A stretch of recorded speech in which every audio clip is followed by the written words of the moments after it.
night.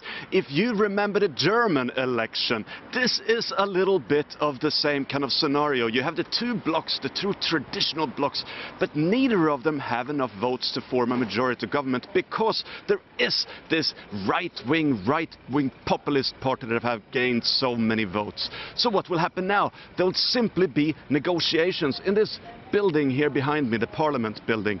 Perhaps the left-wing bloc will try to bring in some of the center parties into their government coalition. Perhaps the right-wing bloc will start negotiations with the Sweden Democrats, with the right-wing populists, even though they've said so time after time that they will not do so. Perhaps there'll be some sort of grand coalition between the two major parties. We just don't know now. But what we do know is that it's going to take days, weeks, and perhaps even months before we have a clear kind of outcome after this election result. So days, weeks, perhaps even months. Jonah, how do you interpret the Sweden Democrats' results, and what kind of role are they likely to play?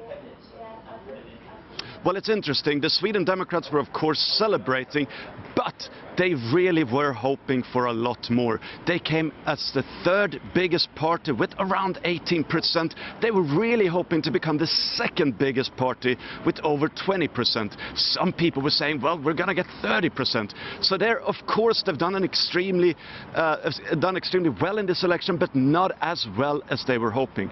If they would have come second, then it would have been impossible to ignore them. Then the right-wing coalition would have had to start talking to them properly. Now, when they're in third place, the other parties can actually go back to what they've been doing before, and that is, to a large degree, ignore them and say we refuse to negotiate with them. That is at least what many leaders were saying yesterday. However, when they're faced with the reality of perhaps being able to take over the government with a bit of support from the Sweden Democrats, then perhaps that will change. We're just going to have